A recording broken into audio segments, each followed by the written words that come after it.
Quando eu estou observando então o sinal no domínio da frequência, a gente acabou de ver que a gente substitui o S por J ômega, e se a frequência é pequena, a gente viu que o ganho é 1, e se a frequência é alta, o ganho tende a zero. Mas como que fica no meio do caminho, né? Então vamos fazer uma simulação aqui em MATLAB para ver essa curva. Então eu defino aqui frequências indo de 0 a 10 kHz, calculo o ômega, que é 2πf, defini aqui o resistor e o capacitor como 100 ohms e 100 microfarad, e o ganho está aqui definido como 1 sobre 1 mais J ômega RC. Se eu fizer o plot disso direto, eu vou ter um problema, porque o ganho é um valor imaginário, ou complexo, desculpa. Então ele não vai conseguir plotar isso direito.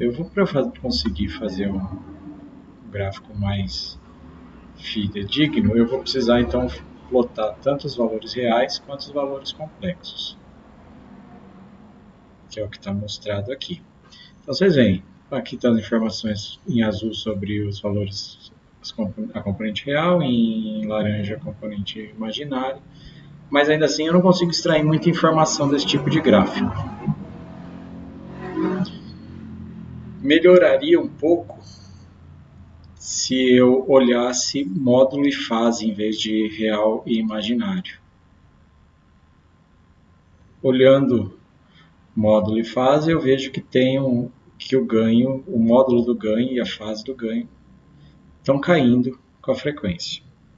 Então, já daqui eu já percebo que ele é um passo abaixo. Mas ainda está meio difícil de interpretar. E é comum, então, a gente, em vez de usar o eixo x das frequências em escala linear, usá-lo em escala logarítmica. Se eu fizer isso, note o que acontece. Aquela curva já fica bem mais bonita mesmo, né? Você vê aqui, agora o ganho constante até um certo valor, cai e se estabiliza. E a fase também aqui se comportando de 0, variando até menos 90 graus. E a gente percebe que a mudança, assim, o meio da mudança da fase está por aqui, por volta de entre 100 e 200 Hz. Também é muito comum a gente usar, em vez da escala linear para o módulo, usar uma escala logarítmica, e a escala em dB. Então a gente aplica 20 vezes o log 10 do módulo do ganho, e com isso a gente tem a nossa resposta em dB. E aqui a gente percebe então que ele tem um ganho que é praticamente constante, até próximo de 100 Hz, e aí cai de forma linear no domínio em log, né? Em dB ele vai cair linearmente com a frequência. Aqui eu consigo ver muito claramente que as frequências que passam são até 100 Hz, e aí até 100 e poucos Hz, e a partir daí eu começo a atenuar as frequências. Então essa representação daqui é o que é conhecido como o diagrama de Bode. Tá? Esse é o diagrama de Bode para um circuito muito simples RC.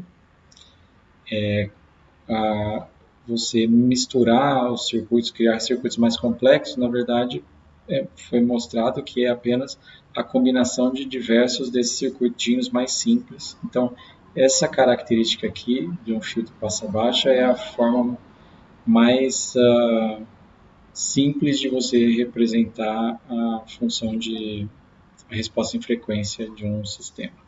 Beleza? Então,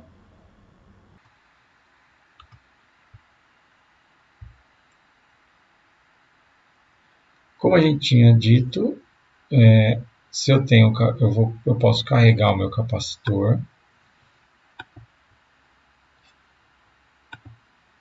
Então, liguei meu circuito, estou carregando o capacitor. Reparem aqui o capacitor, a tensão é a mesma, tanto no capacitor quanto no resistor.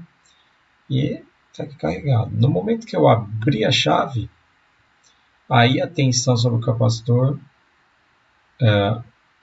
vai gerar então uma corrente que vai ser dissipada por esse resistor.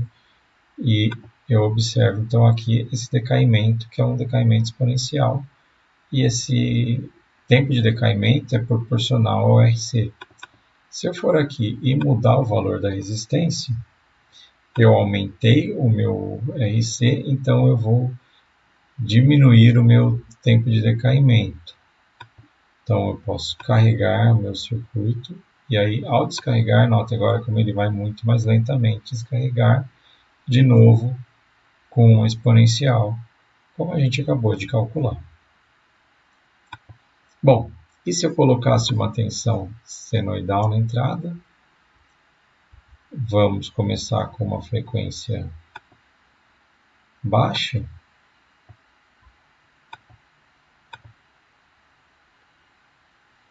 E aí então eu reparo que eu tenho uma tensão alta, da casa de quase 5 volts no capacitor, e ao mesmo tempo uma tensão baixa no resistor. E aí se eu for aumentando a frequência, notem que a amplitude no capacitor vai diminuindo e a amplitude no resistor vai aumentando. Se eu aumentar mais a frequência, cai ainda mais a amplitude no capacitor. E assim por diante. Então isso me mostra como esse circuito funciona como um filtro. Se eu olhar a tensão no capacitor, isso é um filtro passa baixo, que conforme eu aumento a frequência, diminui a minha amplitude. E se eu olhasse minha saída com a tensão sobre o resistor, aí sim seria um filtro passa altas. Beleza, pessoal?